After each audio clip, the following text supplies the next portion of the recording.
चुनाव आयोग की प्रक्रिया को, चुनाव आयोग की कार्यशैली को लेकर गोली अनुराग ठाकुर हो या अमित मालवीय हो चलाने की कोशिश करते हैं कांग्रेस पे, लग जाती है वो फिर से चुनाव आयोग को। हम भी चुनाव आयोग से ये जानना चाहते हैं, यही तो बातें कर रही है, यही सवाल तो हम उठा रहे हैं। चुनाव आयोग की प्रक्रिया को, चुनाव आयोग की कार्यशैली को लेकर गोली अनुराग ठाकुर हो या अमित मालवीय हो चलाने की कोशिश करते हैं कांग्रेस पे, लग जाती है वो फिर से चुनाव आयोग को। हम भी चुनाव आयोग से ये जानना चाहते हैं, नंबर एक, ये लिस्ट तमाम बीजेपी वालों के पास है और चुनाव आयोग के पास है। कांग्रेस मांगती रह जाती है, हमें मिलती नहीं। हमें बीजेपी से मालूम पड़ता है कि हमारे नाम कहां कहां है। अब बताइए, मैं ये जानना चाहता हूं चुनाव आयोग से, ज्ञानेश गुप्ता से, कि मेरे नाम पे नई दिल्ली विधानसभा में किससे वोट करवा रहे हैं। मैं ये जानना चाहता हूं, मुझे सीसीटीवी फुटेज चाहिए वहां की, ये मेरा नाम वहां अब तक क्यों है। मैं 2016 में वहां से शिफ्ट किया, तब मैंने नाम कटवाने की पूरी प्रक्रिया जो थी वो पालन किया उसका, अभी तक नाम क्यों है। इसी बात को राहुल गांधी 7 अगस्त से आज तक चुनौती दे रहे हैं कि ये चल क्या रहा है चुनाव आयोग में। ये तो चलिए मेरा नाम है तो मेरा नाम, मुझे लगता है, उम्मीद है कि दुरुपयोग कोई नहीं कर पाएगा भाजपा का आदमी, लेकिन इस तरह के सैकड़ों लाखों नाम पूरे हिंदुस्तान में हर कॉन्स्टिट्यूएंसी में है और उसका दुरुपयोग भी हो रहा है। फिर कहते हैं साहब इसीलिए हम एसआईआर लाए। एसआईआर में क्या रहा है वो आपके सामने, वो इन्हीं त्रुटियों को, इन्हीं गलतियों को कानूनी जामा पहना रहे हैं, उसको लेजिटिमाइज कर रहे हैं। इसीलिए हमें एसआईआर जिस तरीके से हो रहा है उस पर भी आपत्ति है। तो अमित मालवीय को कहिए कि ये चुनाव आयोग पर जो आप बार बार ये आरोप लगा रहे हैं, हमारे साथ आकर लगाइए ना, मिलकर शायद आपके माध्यम से हमें भी जवाब मिल जाएंगे। सुबह तो मुझे एक बार लगा कि वो कांग्रेस में आ गए, क्योंकि यही सवाल तो हम उठा रहे हैं।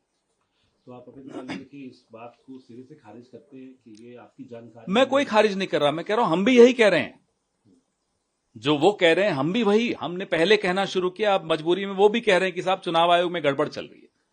अब हम चुनाव आयोग से पूछते हैं कि मेरा एपिक क्यों नहीं काटा। हम चुनाव आयोग से पूछते हैं क्या मेरी तरह ऐसे लाखों वोट दिल्ली में भी हैं जिनसे आप दुरुपयोग करा के बीजेपी को वोट डलवाते हैं। मैं ये जानना चाहता हूं। सर, इसके अलावा जो एसआईआर को लेके सुप्रीम कोर्ट ने कल कहा, वो तो रोक तो नहीं लगाई, रोक नहीं लगी सुप्रीम कोर्ट के उसके बाद से, लेकिन ये जरूर है कि अब वहाँ जो है लीगल जो अथॉरिटी है उसको कहा गया है कि वो लोगों को सपोर्ट करे, लोगों को उसमें हेल्प आउट करे क्लेम्स के लिए और कंप्लेंट्स के लिए।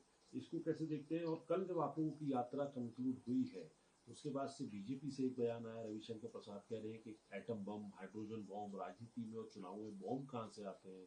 राहुल गांधी इररिस्पॉन्सिबल है, अपने आप को बहुत सीरियस बना रहे हैं। इन्हीं की भाषा में इनसे बात कर रहे हैं राहुल गांधी, यही भाषा इन्हें समझ में आती है, इसीलिए ये भाषा का इस्तेमाल हो रहा है, क्योंकि इनको और कोई भाषा नहीं समझ में आती। आपको लगता है इनके सामने हम गांधीवाद वाली भाषा इस्तेमाल करेंगे इनको समझ में आएगी? ये गोडसे के उपासक हैं, इनसे तो इसी तरीके से बात की जाएगी। रविशंकर प्रसाद समझते हैं इस बात को अच्छी तरह। और जो अशोक चौधरी कह रहे हैं कि आरजेडी के बिना कांग्रेस पार्टी कुछ नहीं कर सकती है बिहार में, उसके बिना चल नहीं सकती है। दो मिनट लगेंगे जिस दिन जेडीयू या चंद्रबाबू नायडू समर्थन वापस ले लेंगे, ये 2 मिनट मोदी जी नहीं चल पाएंगे। हमें क्या बोल रहे हैं? जो खुद बैसाखियों पे चलते हैं वो हम पर टिप्पणी कर रहे हैं। सर, एक और महत्वपूर्ण बात ये कि एससीओ समिट हुआ है और उसके अंदर प्रधानमंत्री गए। प्रधानमंत्री के जाने के बाद में डोनाल्ड ट्रंप की स्टेटमेंट आती है कि भारत ने जीरो टैरिफ करने की बात कर दी थी, लेकिन बहुत हमें ये बात डोनाल्ड ट्रंप से मालूम पड़ती है कि हमने जीरो टैरिफ की वहां बात कर ली। क्यों? ये बात हमें अपने देश के प्रधानमंत्री से नहीं मालूम पड़ती, पीयूष गोयल जो नए नए सूट्स पहन के बार बार एयरपोर्ट से पोज करते थे उनसे नहीं मालूम पड़ती, ये हमें डोनाल्ड ट्रंप बताते हैं।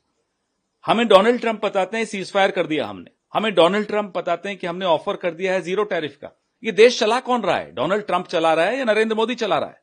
लेकिन सर, एक और बड़ी बात जो है, क्योंकि वहां पे उनका व्हाइट हाउस का ट्रेड एडवाइजर है पीटर नवारो, वो ये कह रहे हैं कि भारत के प्रधानमंत्री शी जिनपिंग और पुतिन से कैसे मिल सकते हैं। रशिया की जरूरत नहीं है उन्हें, जरूरत है अमेरिका की। तो अब यूरोप और अमेरिका आए तो ये सोच के आए या देखें इस बात को। नहीं, देखिए, डिप्लोमेसी में इस तरह की भाषा चलती नहीं है।